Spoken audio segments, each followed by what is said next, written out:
We are in our first episode of DOY Education, DOY Ed for short, and I am so excited. So, if you do not know, your host, your educator on screen, I'm Cydney Irby. I'm the founder of Dream on You. And I had to start it off first because I feel like if I don't start it off, y'all gonna be like, who are all these random people? I don't want to do that to y'all. So, I'm gonna open up my ebook. So, this was my very first ebook that I ever published and ever, put out into the world to be like, buy my thing, which was so nerve-wracking, and the whole story of it is, ask me about it sometime. So this is Wellness at Work, so it's a comprehensive self-care guide designed to help you prioritize wellness on a personal and professional level. There are 8 dimensions of wellness. We can go over that at a different time. I really want to focus on this very first activity because I don't want to make this video too long, and I think this one in particular is going to shift your mindset already to where you're going to be like, oh my gosh. And do not worry, because it's a question I ask myself all of the time when I'm feeling burnt out or feeling like out of whack, and I'm like, what is happening? And I'm like, oh wait, do the ego check. That's pretty much what it is. So we're going to skip to page 3 over here on the right, and it says, on a scale of 1 to 10, how important is self-care to you? I'm not going to give you an answer. I want you to think on a scale with 1 being the lowest, it's not really a priority, and 10 being the highest, it's very important to me, all the time, self-care, number 1, I want you to remember whatever your number is, just keep it in your mind. If you want to put it in the comments to hold yourself accountable, and then come back to said comment after we do the ego check activity, that's completely fine.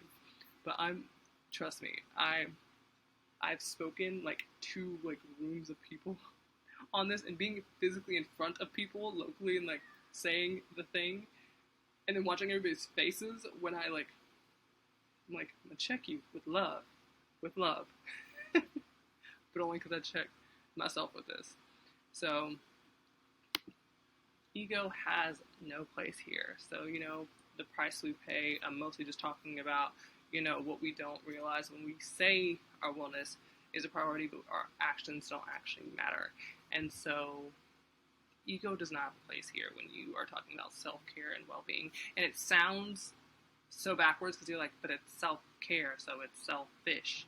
No, that's what society wants you to believe about self-care, but we can't take care of anybody else if we are not taking care of ourselves. You cannot pour from an empty cup. And even when you try, what happens is you end up resenting the other person or angry with the other person, and then they end up angry with you because you're resenting them. It's just a whole cycle, a whole toxic cycle. Don't do that, y'all. If I can prevent you from doing that, just don't. So self-care is a proactive, keyword, proactive practice of rest, joy, and awareness.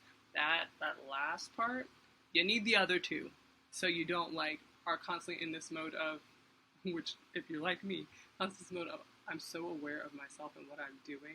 Is anybody else like this? And I'm I might be neurodivergent and might need to get that checked. Not quite sure. So ego has no place here.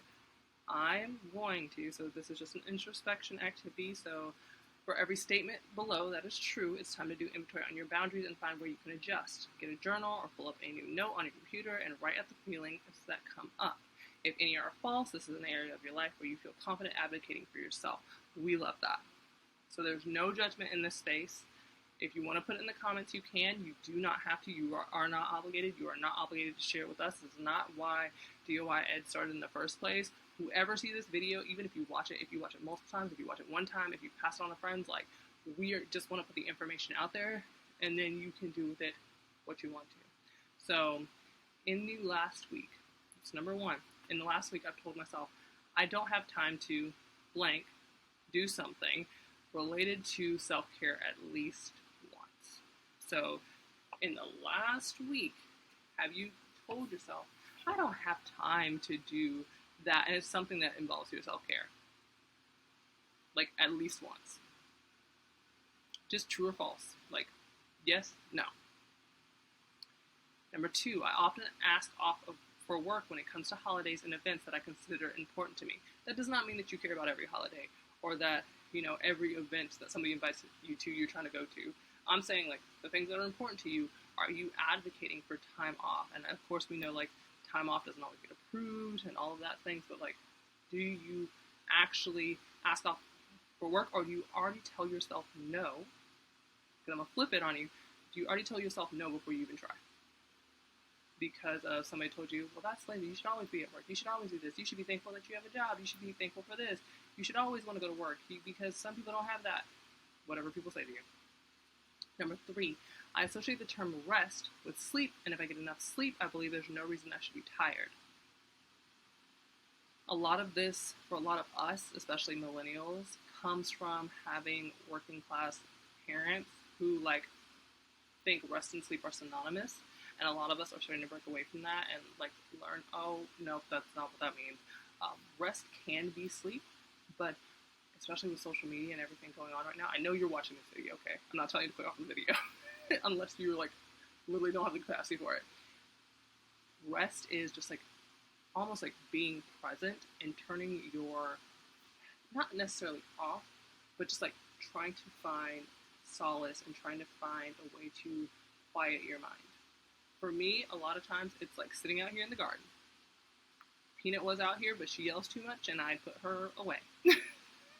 She's okay. She's got water and everything that she needs, and is probably asleep right now. And when I let her back out, she's going to fuss at me. It's okay. And if you don't know, Peanut is my cat. So, do you associate the term rest with sleep and believe if you get enough sleep, there's no reason you should be tired? Like, when's the last time you took a vacation? Like a vacation, not when you were trying to do everything that everybody else wanted to do, but like an actual vacation where you got to do absolutely nothing if you wanted to. You got to chill. There was no itinerary. You just got to chill if you wanted to. Yes, we're in a new exotic place and there's all these things to do. Can I have one day to chill? That type of vibe. 4, I associate the term healthy with being a certain weight, eating a certain diet, and or living a certain lifestyle.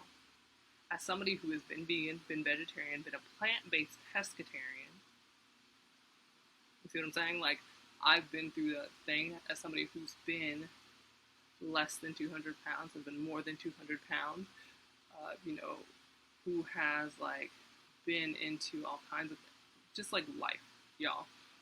Been in college and been, like, under peer pressure and all that stuff. Like, nothing illegal. Like, I'm just saying, like, just life. Like, doing stuff because everybody else is doing it, so why not me? So, do you associate the term healthy with being a certain weight, eating a certain diet, and living a certain lifestyle? True or false? 5, I have been called selfish by someone in my circle when I've canceled plans or tried to advocate for myself. If you haven't, that's great. If you have, trust me, I've been there too. 6, I believe being your highest self is the end goal of self-care. I have started changing the language around that personally so that it is our most authentic and abundant timelines. Instead of everybody says like highest timelines, I'm like our most authentic and abundant. Because honestly, if I'm living as my most authentic self, like I'm happy. So, do you believe being your highest self is the end goal of self-care? Just be honest. You ain't gotta tell me. And number 7, I think self-care is not for me. And I'm gonna preface this. That one, I specifically, when I originally did this, it was a whole presentation that was called Simplify Your Self-Care that I made for a masterclass I was doing for a networking event. Excuse me. Virtually like years ago. And that one specifically was for all the entrepreneurs. All the people who are like, I have a small business, I have a side hustle, first of all, you have a full-time job on top of having a full-time business where you're doing everything. Stop calling it small. Like, that's a lot of work. You need to like recognize that and give yourself your flowers. But you think self-care is not for you, whether it's because you're a man, whether it's because, of you're a caregiver. There's so many like layers to this, right? Whether it's because you are a mom, whether it's because you are a student and you're trying to break a generational curse. There's so many ways to look at this. So that's all I'm asking. That's all I'm asking. So those are just true or false. And you're probably like, well, Cydney, what do I do with that information? And it's really about, like I said before, doing inventory. Like, where can you make adjustments? So if you have told yourself, I don't have time to do this, why are you looking at self-care? And I've talked about this in the book. Are you looking at self-care as it has to be a consecutive hour? It has to be a consecutive 30 minutes. It has to be a consecutive this many days. The biggest myth around self-care is that it has to be a consecutive amount of time. If you can fit 5 minutes in for a brain break, do that. If you can fit 5 minutes in, 10 minutes here, guess what? The math, okay? It adds up. And so eventually it does turn into, oh, I got 20 minutes of self-care, like of me time today. I got an hour of self-care today. Like, because everybody's life is different. Every lifestyle is different. So there's that. If you don't really advocate for yourself at work to take holidays and events on, like you don't put the time in where you're like, well, because of this person's situation and this person's situation, if you're concerned about everybody else's like problems and what they have going on, who is concerned about you? And like you taking care of yourself? Who? That is as much a work for me as it is for you. You know, with rest, like when's the last time, and I love telling people this, like rest and play like are kind of like, they go hand in hand. When is the last time you just like watched something and weren't on social media at the same time?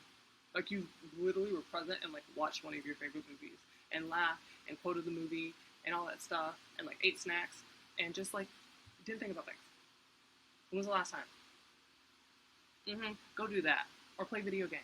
Or read a book. Or there's so many things that you could do. I'm not advocating for getting on social media because I don't feel like that's rest. If anything, I feel like social media can be play and it can be work. I just don't think it's good for our minds, and it's not always a form of rest. Like more often than not, it's the exact opposite. Like it's bombardment of trauma and information. So, and yes, I'm saying that while being on a social media app. You know, when it comes to healthy, do you have this limited mindset around healthy and being well and like what that looks like? Do you need to expand it? Do you need to change like, well, healthy is being this size, okay, for you or for that person? Because your genetics and your body type and stuff are going to look very different at that weight than that person. Do you see what I'm saying? So everybody being obsessed with being a certain number and everybody being the same number doesn't make sense, because you don't have the same like health issues, concerns to worry about. If you were to be at that weight, you don't have the same like maybe there's something in your genetics that like if you did eat a certain thing, like maybe you have allergies and stuff, and like somebody's trying this kind of lifestyle when it comes to food, and you can't do that because your allergies are like, bruh, I will fight. So as far as being called selfish, I'm gonna say this with love, as somebody who is a reformed people pleaser. You don't need external validation. Me telling you all this is because I want to educate you. It's not to tell you how to live your life. About like the possibilities that are out there. I'm big on helping people tap into their limitless potential, personally and professionally.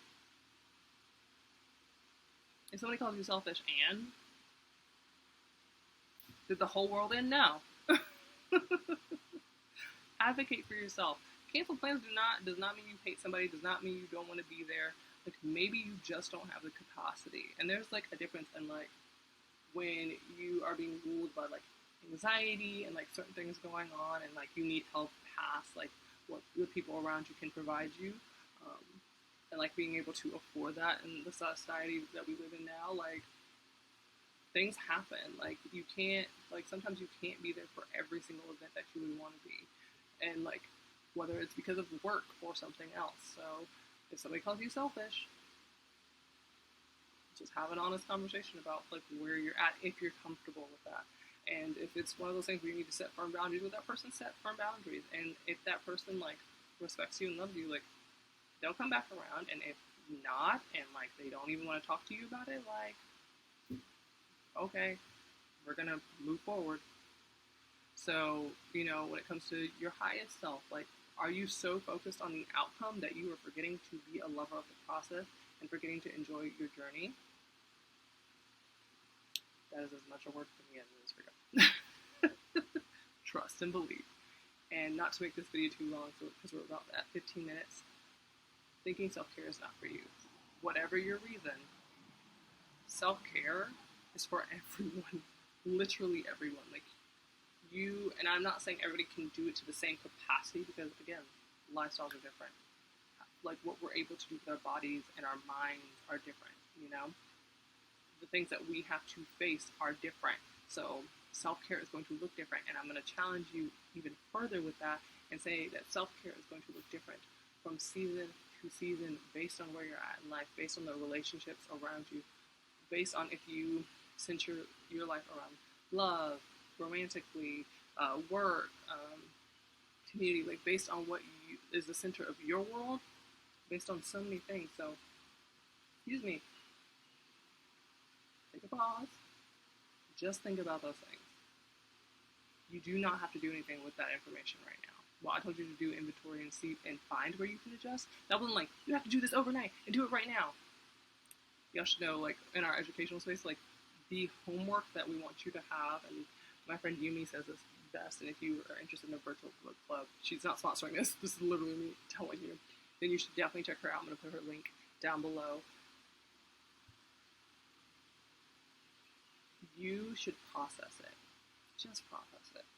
If you want to, like, put it in your journal and write out your thoughts about it after watching this video, do that. If you wanted to put in the comments and talk about it, do that. You're not obligated to. This is literally for you. Why we're doing this is because we want to educate people for themselves, because we believe everybody should have access to personal and professional development. So I will only talk about wellness when I talk about stuff. Y'all know I have like a million intersections and zones. Like, my zone of genius is so unique, which everybody lives, that like I'm trying to honor all that I know. And so I will talk about content creation, I will talk about business operations, I will talk about leadership, I'll talk about all of those things. But I wanted to start here because y'all know us for wellness, and it just felt like we're going to go into this with self-care first, because if we start here, then the other stuff will be easy compared to this. The other things will be easy. So I'm so excited. I'm going to hop off here before y'all fight me, because it will end up being a 20-minute video. And I'll talk to you soon. I will say, if you want to keep supporting what we do and like us like getting our website back up and like all of this stuff, definitely check out our Ko-Fi link. You can donate to our cause here to keep us going. You know, I do want to get a whole setup, camera equipment. Like, we have a huge projects that we want to do, and some of it has to do with this new project of DOI education, DOI ed, and I'm kind of like really stoked about what this could lead to. But y'all gotta support, like, y'all gotta share, you gotta comment, you gotta do the things if you can donate. If you can't donate, but you got something from this and want to share, we are always more than happy to like the love to go out and the tools and the knowledge to go out, because we believe knowledge as well, and everybody deserves that. Bye, y'all.